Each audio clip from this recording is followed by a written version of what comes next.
Right. Yeah, so we're gonna get started, man. Got a little that DJ Glam in the building right there, y'all. Better know it. Get with her. She for hire. Tonight's the night that I'll grab my head. BeeSting Media is for hire. Yes, sir. So you know I'm coming at you. I got the smart of the game. But I know it's somebody who think they just gon' come and change things with the swiftness. So get it right with the quickness and let me handle my business. Shut. I'm on a mission and my mission won't stop until I get the one who maxing at the top. I hope you get his ass for the drop. Kingpin kicking back while I swing. Man, Pee Wee said, "What's up, Ben?" Tell Pee Wee said, "What's happening?" So you should have played for him, Pee Wee. You know, you want to play for him. You went up to Dozer. All right, we're going to get started, man. We got the great Bink Maurice Vaughn in the building, man, with the great program that he turned around through a tragedy and all. So we're going to touch bases on this thing, man. I want to know, man, when you really started coaching, I don't think people know that you just coach football. Well, you know, when I came back from college, you know, I went away. I only stayed 2 years. When I left Dunbar, came back, they switched me to wide receiver. So, you know, just like a DC guy, man, I was in my feelings about the switch and came back home, went up to UDC. You know, at the time they had a football program, but it was horrible. And I've told myself I was gonna go play for UDC, which I did, and we was bad. We won one game in '86, and you know, after that, you know, I started a basketball team around the neighborhood. Yes, with young guys, and you know, I was trying to get you on that team too. So, you know, you was a big guy, and actually I called them the Firebirds. You remember? Yeah. And you know, then I switched it over to the Stars. So actually, I got into coaching AAU basketball. You know, we played in the rec league. We also was, you know, in the AAU team, playing against Donnie Gross and some of the dudes out in Baltimore, Dante Bright and Michael Lloyd and all those guys. I had Moochie, you know, Damon Singletary, who's the head coach at Dunbar now, and Rob Nickens, who's the head coach at Roosevelt. You know, those guys were some of the players that played for me. And, you know, that was my first taste of coaching. And, you know, I always been one of those guys that try to, you know, bring people together and you know, try to uplift the younger. So what made you want to start coaching? I don't know. You know, when it's that competitiveness. When I was young, I think it was just competing, and when I didn't have the opportunity to compete on the field, you know, I needed that energy. Okay. You know, but when I got back into coaching, you know, it was for different reasons. You know what I mean? When I went up to Beacon House, you know, Melvin Ward, we went to Shaw Junior High School together, and he's the one that got me back into coaching in 04.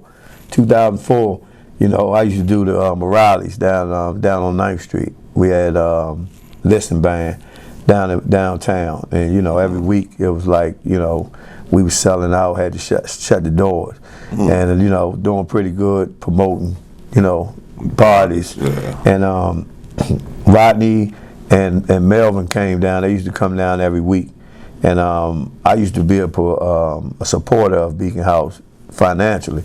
Okay. So I used to always, you know, give Rodney money when they go out of town and when they go on trips. You know, I had a little cousin, my uncle's son. He played on, you know, one of the first few years that Rodney knew was good. You know, Allen Akers. He played on that team, and I used to, you know, do what I could to help out. And they came down on one Friday, and we was sitting at the bar, and I was getting them some drinks and stuff. And Melvin Ward, you know, told Rodney, you know, shit, you should ask Bink to coach the team. So they were looking for a team for the junior Pee-wees, which was 11 and 12-year-olds. And, you know, my first initial, you know, reaction was, man, I ain't coaching no kids. You know, and, you know, at the time, you know, I was riding around, you know, had the Hummer, and, you know, my lifestyle was totally different at the time. Right. And, you know, so I went home, and it just, you know, it was just on my mind, and it was, you know, kind of heavy on me, and I was just thinking about it and thinking about the opportunity. So you know, I went up to Beacon House a few times and hung around, and it was like maybe late January or February at this time when they was doing basketball. And I went to some basketball games, you know, up at wherever they was playing the rec basketball games at, and met the kids, and you know, just fell in love with them, man. And I called Rodney the next week and told him I wanted to do it. And I think at the time when I called, Rodney thought it was just, you know, me saying I wanted to do it. But you know, like everything I do, man, when I commit to it, I'm gonna be 100%, you know, into it. So I was up at Beacon House every day, made relationships with the kids, and we came out that next season, and we were very successful, and that's where it all begun, you know, for, you know, my journey back, you know, with you know, coaching football. Okay, yeah, like you had a very competitive team. I played against you guys. I was a little. What was that guy? Pete had that mean cross. Southeast Pete. Southeast Pete. Yeah, Pete was mean. I was like, man, well, they subbed this dude out the game, man. But I don't think a lot of people know that you coach basketball, man. Like, you have a hell of a football mind. I've been able to see you in the Park Warner circuit, in the high school circuit on different levels. What made you leave the Park Warner to go into high school? It was Mark. You know, Mark Martin at Wilson. Me and Mark, you know, we've been friends since like 11 years old. We met each other at Camp Brown. Remember, in the summer we used to go to Camp Brown. In the summer, me and Mark met each other at Camp Brown, and we became very tight. Mark was from uptown Kennedy Street. I was from down 9th Street, 9th and T Street, and we've been good friends ever since. And we also, you know, we got kids. Our oldest kids are by sisters. So, you know, my son, he's 33, and Mark's daughter, Alexis, is 33, and they are cousins. Okay. So, you know, like, so we was almost like been like family, man, for the longest. And when Mark, you know, he was a long-time assistant coach. He was defensive coordinator, assistant head coach at Wilson under Horace Fleming. And he kept telling me he's ready to be the head coach, and when he do get the job, he wanted me to come over and coach. And when he got the job, the first year, I'd already had parent meetings and stuff with the team that I was going to coach at Beacon House. So I told him I really couldn't do it that year because, you know, I'm already committed. Right. And the following year, you know, I thought it was time. I was doing a lot of things at Beacon House, and I was coaching the grassroots team, and we had went to a lot of, you know, championships, you know, and that with the 8th grade All-Star team in the spring and stuff like that. And, you know, I just thought it was time. Okay, yeah, your demeanor draws people, whether it's juveniles or adults. I watched y'all at Beacon House, and I learned about it through James Ruffin. Right. That was one of your offensive line guys. Yeah, he brought his son up because of me. Right. Yeah, so, you know, at that time, Ronnie was staying in Southeast. I know it. On the way over there. So I know it. You had a lot of kids, and let's speak on the fact that all the kids that you've brung through this city. Right. Like I know you asked me to print banners like in your man cave and all. Like how does that resonate with you, knowing what you've done with other people's kids? It meant a lot, and you know, I'm one that don't speak on, you know, my accomplishments. I always believe that when you put in the work, you know, the most gratifying thing is when other people tell you what you're doing as well. We got a whole lot of coaches that run around and beat their chest and tell people how great they are, but you know, like, and some of them are good, but you know, my approach is just different, man. And you know, I was able to bring kids like Stevie Williams Jr. and Weezy from Watkins, because you know, even when I was winning at Beacon House, I always won with class and I won with grace. I never rubbed it in people's face, and parents respected that. And you carry yourself in a professional manner, because you know, I believe we role models, whether we want that moniker or not. You know, the kids are looking at us, and you know,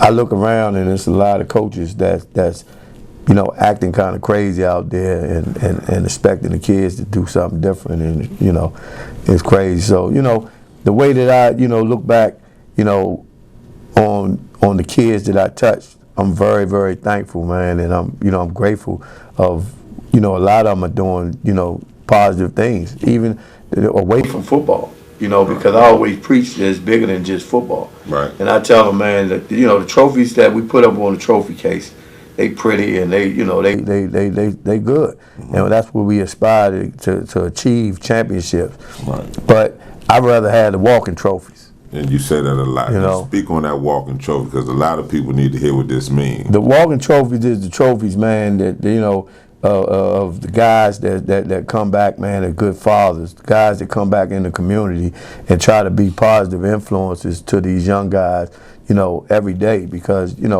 that's the thing that I'm most grateful of, is this opportunity to give back.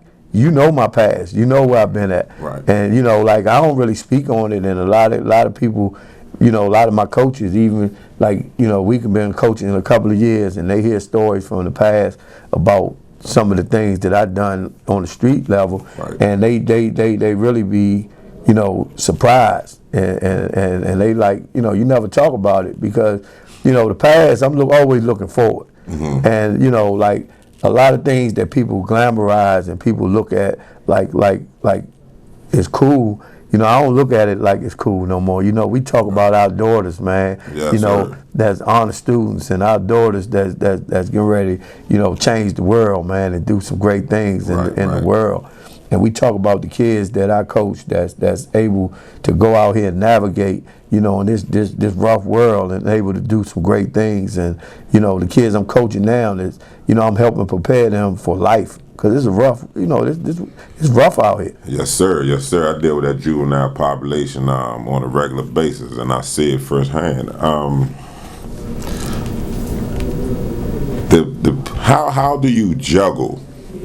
Because I know you got a hell of a cast, and I want you to speak on how do you juggle the fact of being the head coach of your alma mater and family, man? Because you got a daughter that you bringing through, and people gonna hear about her real soon. Right. It ain't easy. The biggest thing, man, I gotta give all the credit to my wife, man. Because I couldn't do none of this if it wasn't for her supporting me and the way that she support me.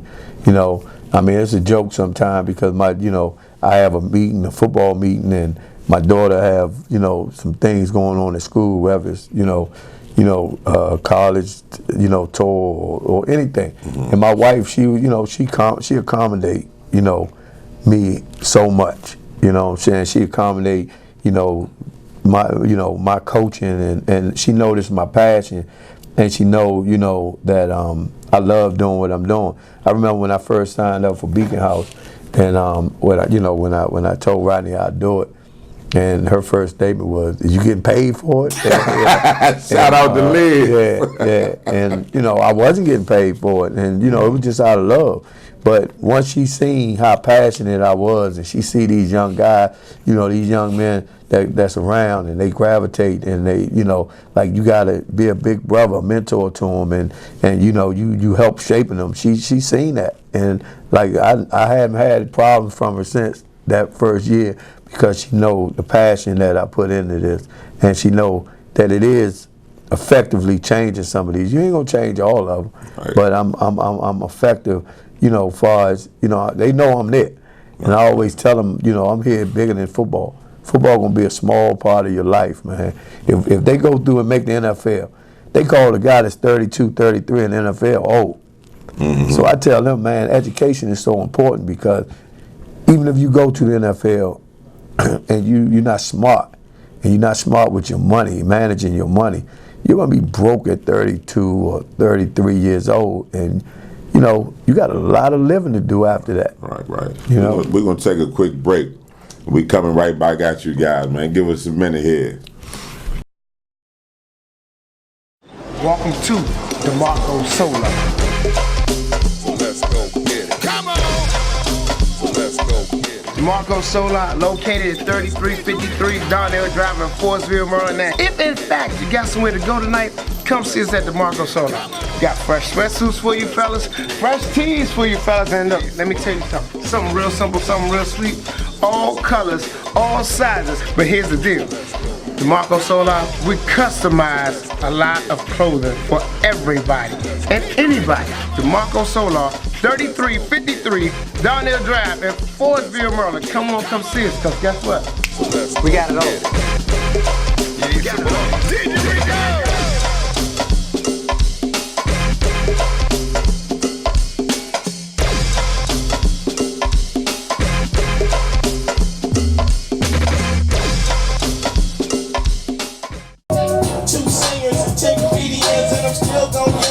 You see me in.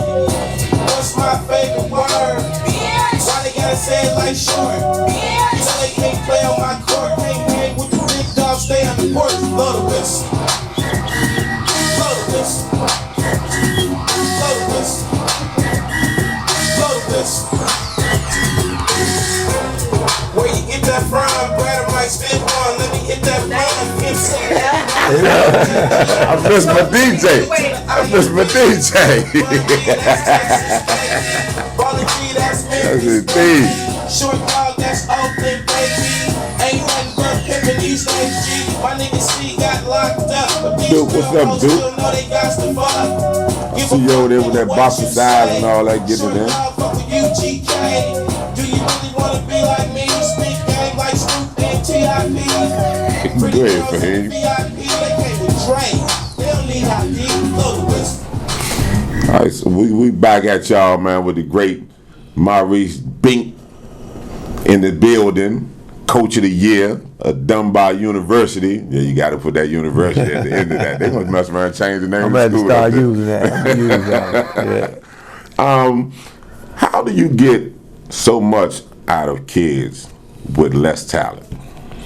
Got to teach, man. Like, you know, talent. You know, we got to have talent to win. You know, I heard a coach tell me when I was coaching youth football, you know, it's more about the Johnny and Joes than the X's and O's. And that's true. You know, we got to have talented kids. But, you know, a kid with less talent can develop into a good football player.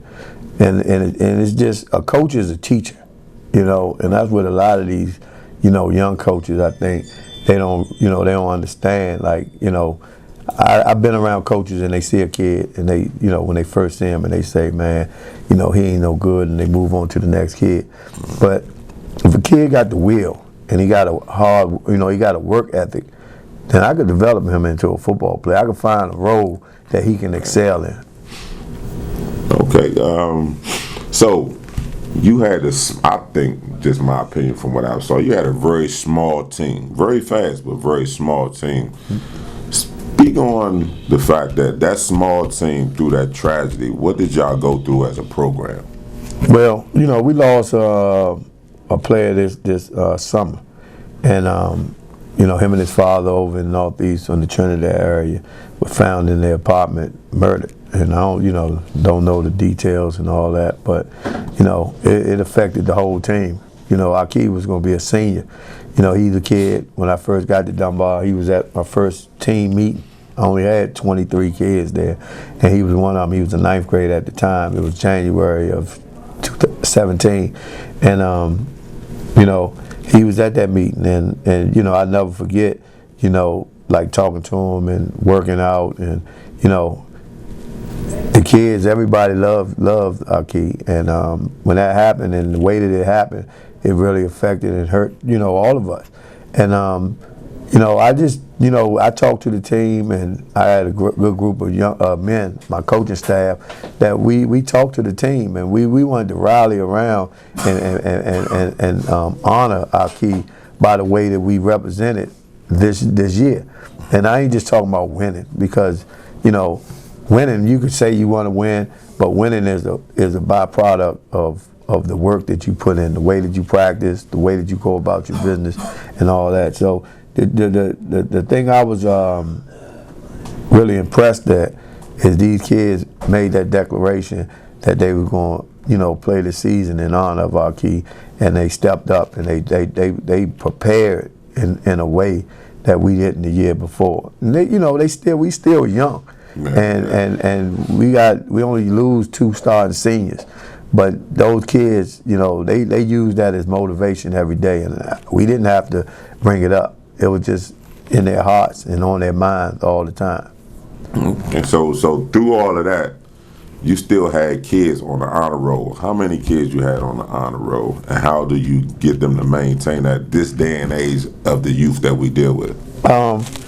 They had it on social media that every kid on the team made honor roll, and that wasn't the case. I think we had 32 kids that made honor roll. Still a lot, but the thing that I do, I like to show, because the kids nowadays, you gotta not only tell them how, but you gotta tell them why. So how we going to get all these kids want to get to college and play college football, get a chance to play college football. Now how are we going to get there? So I got to put a blueprint down of the things that they got to do and the grades that they got to achieve. And this is why I need you to get these grades, is because you say you want to be a collegiate athlete, and you're not going to be able to do it without these grades. And the thing that most of these kids seen was, last year we had one of our best players had 13 schools that wanted to give him scholarships, and he wasn't able to get none of the money or go to any of the schools because his GPA didn't match up with the score he needed on the SAT. And like we was talking earlier, the higher your GPA is, the less the lower the score that you have to achieve on the SAT. Okay. And a lot of our kids don't do well on the SAT, and so we want to maximize our GPA so we won't have to bust our butt and take a chance on that SAT score. Okay. So you've been there 3 years, right? This would be the 4th year coming up. So you 3 years. So in 2 years you turned around the program and you used all young players. Right. What was your game plan to be able to build that program with those young players? I mean, the game plan when I came in, like in public schools, you used to could build a program off of, transfers. Mm-hmm. You know what I'm saying? Bringing kids from other schools and stuff like that. And with the low enrollment that Dunbar had, and we didn't have a lot of players that was in the building that was really, that level players. Mm-hmm. And they didn't, and the players that was there, they didn't have the work ethic, that needed to be for a successful winning program. And the culture was terrible. Oh. It was a losing culture at Dunbar. So when I came in, the plan was we're going to recruit heavy, and we're going to change the culture. We're going to take some lumps along the way. Right. And people are going to talk, people are going to say this, that, and the other, but we got to weather through this, and we got to be confident in our mission. And the mission was, we put most of those kids on the junior varsity that first year, and our junior varsity was good. And it kept the spirit in school, like the administration and stuff, they was happy because they seen the future in that junior varsity team. But a lot of people on the outside, all they seen us was, we was losing. And all those kids that's kicking butt now, my quarterback, player of the year and all that, we kept him on. He was the best quarterback in the building. But he only weighed like 135 pounds, and he was like 5'5". So I kept him on the junior varsity. I didn't want to get him, put him up to varsity and get beat all up and get his mental, his mind all messed up and his confidence messed up. We kept him on the junior varsity. And I said, I could take these losses. I'm gonna take what the people saying, and you guys just keep winning on this junior varsity, and then we're gonna turn this program around. Year 2, we was 4-5, and the thing I took that a lot of people didn't see is our defense was playing well. Mm-hmm. We were playing with all 10th graders and 9th graders. Both corners was 9th graders, and we had a lot of 10th graders playing, and we was holding. Nobody scored 30 points or more on us this last year. Mm-hmm. So like that was huge. Like us, the whole HD Woodson and all those teams that was much bigger and much physical than us.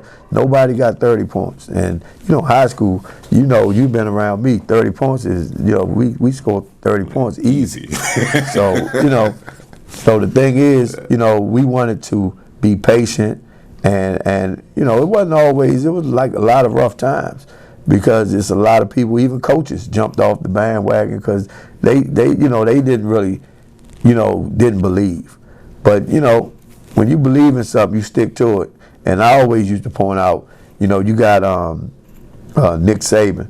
Nick Saban, it took him year 3 to turn Alabama around after he left Miami. Right. So it wasn't like nobody walking to a program and really just flip it around. If that program bad, it's going to take a minute to get it back on its feet because you want this foundation to be strong. So did you explain that to administration before you got there? Administration told me, and that was like that's what people didn't realize. Like Principal Zaki, shout out to Principal Zaki, he was the one that hired me. Okay. And he told me like the cupboard is bare. So what are you gonna do? We need kids. He knew this. Okay, so the way that we had to do it from the ground up, because how DCIAA is set up is, you know, don't knock on nobody else, but the way we did it, we didn't go taking people kids. We built up. We doing it with our kids that we went out and recruited from the you know, bringing them in as 9th graders and stuff like that. Right. And you know, like.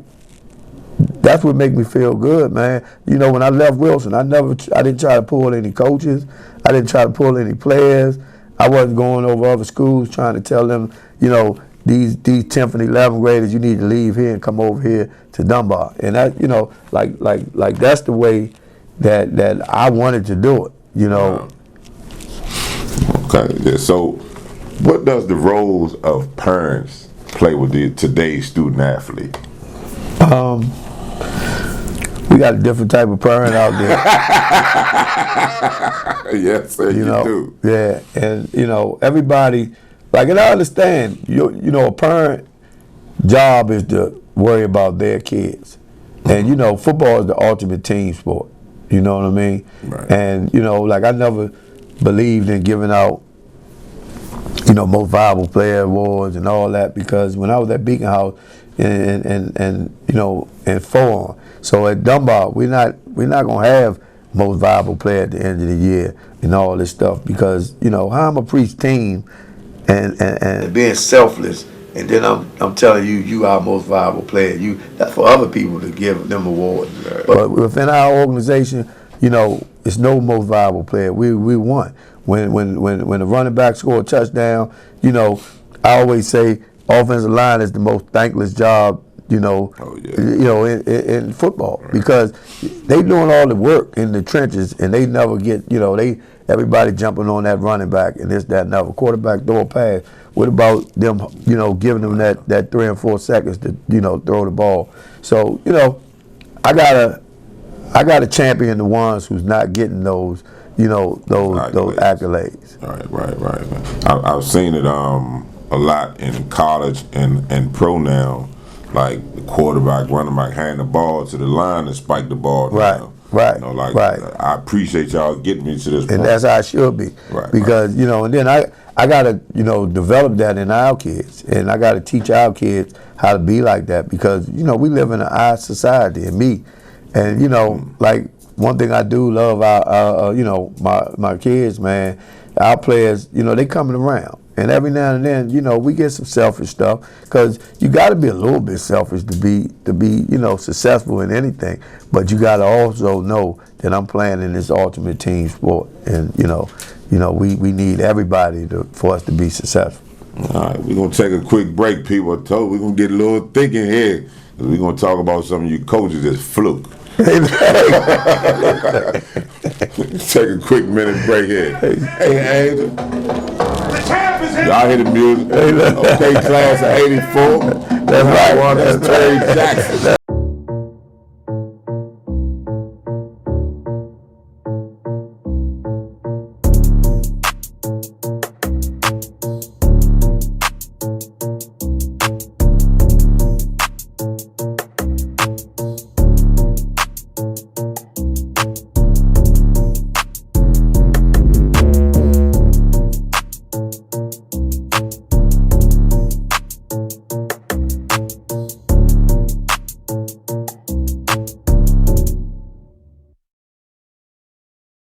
Back live with you guys, man. We appreciate y'all tuning in for the great Bink. Guy been around a long time, long before '84. Been doing some hell of a things in his career. He spoke on something about he don't talk about his past, but I'm gonna speak on his past. What you doing now overpowers your past, so no need to even rap about it. What you're doing with kids right now is immaculate. I've never seen somebody, and I'm gonna say this, and I've been around a bunch of coaches, man. You've been touching kids' lives since I was a kid, and you still doing it. That's a long run. That's a long run, and the crazy part, you don't look like you aging. Oh man, I feel like it. You starting to feel it? I'm starting to feel it. Yeah, okay, but you damn sure don't look like it to me. I see you running in the cold up Catholic U. Yeah. Yeah, but man, let's talk on the fact that like you building your coaching staff. Let's speak about your coaching staff. Like, how did you begin to recruit your staff? Biggest thing with the coaching staff, man, is you want dedicated men. You want guys who really, is going to be more about, the kids than themselves and where they want to go at. I mean, I tell coaches all the time, like, if you put your head down and just focus on being the best that you could be. If you're a line coach, be the best line coach. If you're a running back coach, develop the skills and everything and your drills and everything and be the best running back coach. And the rest of it is going to take care of itself if you want to move up. Because when I was coaching at Beacon House, I wouldn't think about coaching high school. I didn't, like right now, when we was at Wilson, people would ask me what I wanted to do, and the only thing I wanted to do was make Wilson the highest scoring and most powerful and well-rounded offense that I can do. I didn't worry about the defense. I wanted us to have team success, but Mark hired me to make sure the offense was doing our job, and that was my focus, because if the defensive coach doing his job, then we're going to be a good football team. So when I'm looking for guys who committed, guys who want to be great at great teachers at whatever position that they assigned to, and guys who going to build relationships with these young men. That's the most important thing, building relationships and building trust. Kids got to trust you. They got to know that you care, because when you start getting on them and chewing them out, if you haven't built a relationship, when these kids nowadays, they don't want to hear all that. No, so, sir. Like with me, I call, there's nobody that's on our team that I don't call away from the field and have personal conversations with. Right. And I believe in addressing kids sometimes. These kids nowadays are so caught up on the image and not being embarrassed. So a lot of times I call kids and pull them one-on-one and get on them. So if you really got to get on a kid, now if a kid just being rebellious and trying to make a scene and show you up, then sometimes you got to make an example out of them in front of everybody. But, coaching staff, I'm lucky and blessed to have a good coaching staff that I can depend on. Most of my guys been with me from the day one at Dunbar. Now, I had other coaches that came and left. Okay. And some of those coaches was just, some of them was young, impatient, and couldn't take the losing. And some of them, we just had, different philosophies and differences in our philosophies of football. So, we still cool. I don't have a coach that left me that we're on the bad terms right now, because a lot of times it's mutual that we go different ways. So you never had to fire a coach? Not really. Like I never fired a coach in the middle of the season. After the season, we always sit down with coaches and, and we call it a closeout meeting to see what's best for, like this might not be the best place for you, for far as with, what I see that where you want to doing or your style. It might not, this might not be, we ain't meshing like oil and water. Okay, shout out your championship coaching staff. Oh man, it's a lot of them, man. I got to start off with my defensive coordinator, man. I feel like one of the best defensive coordinators in the city, in the DMV, Greg Minot. Youngest playing. Yes, sir. Yes, sir. Young guy with a lot of energy. Very knowledgeable of defense, and he put a lot of work in, man. And that's what admired me about Greg is, Greg went to a clinic in Las Vegas 2 years ago just to get better at his trade. Oh wow! And I'm big on that. On like us as a coaching staff, we go on coaching retreat. Every year we pick a different place. Last year was coaching clinic in Atlantic City. But, we got a mandatory 2 clinics that we got to go to, and one of them we go to together as a staff. And we've been doing that since I've been at Dunbar. So, that's what's up. I want guys that want to develop in their trade and be better teachers. And when I say teachers, it ain't just about the football stuff. Some of the classes that we go to is about, leadership and culture, and stuff like that. We want to develop all that within our program. Okay, so you want anybody else? Oh, yeah, I got Ert Cox, class of '84. He's like my brother. He's our special team coach. We got Stephon Stevens. He's my wide receiver coach. Young guy, played at Dunbar, come up down Searching Quarters. And alumni in that yeah, a lot of alumni. Okay. I got Coach Stump, Darren Nelson. He's our offensive line coach. He's a class of, I think, 92 or 93. One of them, he won the Turkey Bowl, the first Turkey Bowl at Dunbar. So he's the offensive line coach. Coach Reggie, Coach Wynn. Coach Wynn is assistant offensive line coach. He's also coach over Watkins, with Lottie and Rick. We got Coach Spivey, Emmanuel Spivey. He's my running back coach. Coach Greg Burwell, quarterback coach.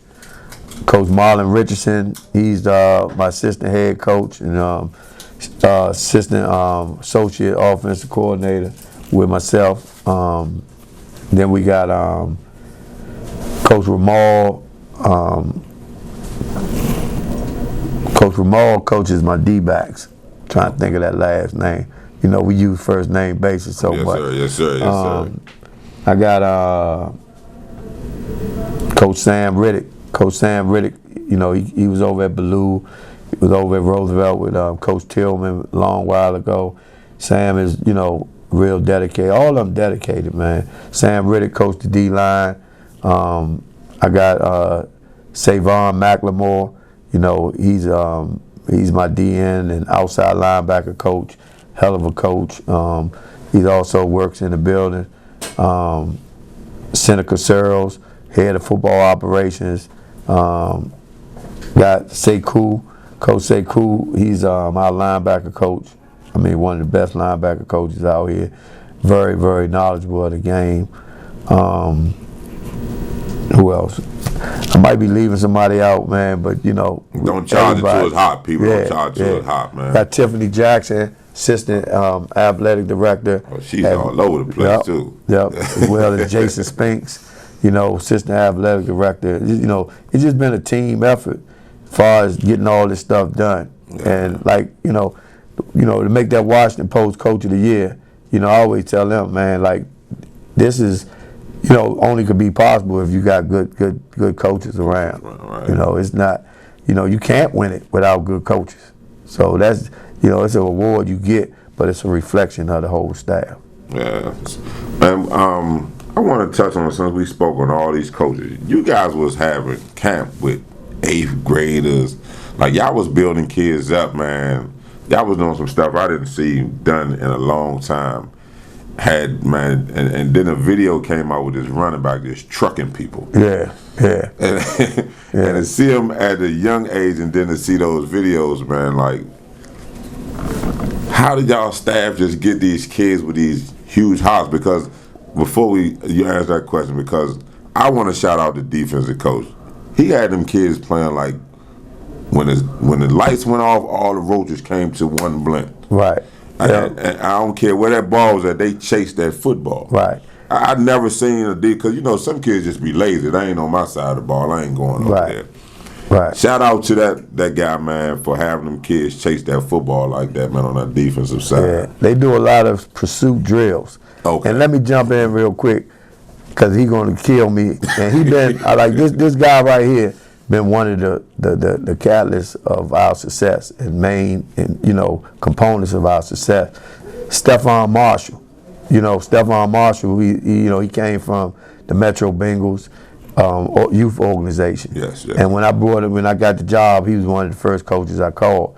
Stephon, he been my connection to the youth, to all my 8th grade, 8th graders. And Stephon is still, like very important. I don't know how I named all the coaches and didn't, get them in there.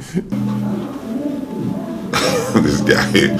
So we're gonna close out with this question. I want you to leave a message for coaches out there that's coaching today. Well, message I can leave, man, is just just be the best you can be in your trade and try to know as much as you can get. The more information that you can get these kids. Like that's gonna be paramount. To your success, and less is more.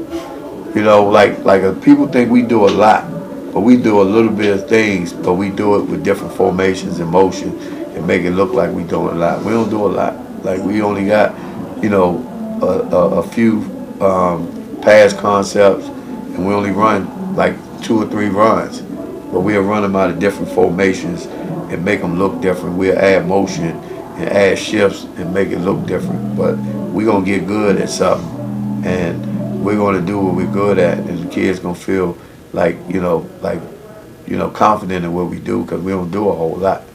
It look like it, but we don't. Okay. So I'm gonna close out with this one. So me as a man, I need a lot of guys to take what this guy said. He said something that was very important about the walking trophy. We need to spend more time in making more kids the walking trophy, not the star player the walking trophy. We spend a lot of time in the star player. The man told you guys in the beginning of the show, he took kids from all over the city. I'm talking about Southeast, Sursham Quarters, and meshed them together to make a prominent program out of his own pocket. That's not done around his parts too often. We're always looking for the handout. And also, guys, my other thing I need for you coaches out here to do, let's get this coaching, what that joint is again? What we was working on this? The Coaches Association. Coaches Association. We need that in this city, people. We need the Coaches Association back. We need that. Like right now, we're running off of nothing. Yes. And we're not holding each other accountable. And when we do, we call it hate. No, it's something that needs to be done. It's not hate. We're working with other people's babies, and we have to do better. I'm signing out. My DJ Glam is for a hire. BeeSting Media is for a hire. I want to shout out Sonny. She gave me the keys to this platform. She told me to run with it. She birthed it, and she told me to make it grow. I'm going to make sure that happens. And we see you guys next week. We got something awesome next week for you guys, too. And I'm out. Appreciate you, chat. Thank you, right there. Appreciate you having me out. Yeah, Coach B. Yeah, that's no question. All these young niggas, huh? Yeah, man. We will keep doing it, though. Yes, sir. It ain't just stop.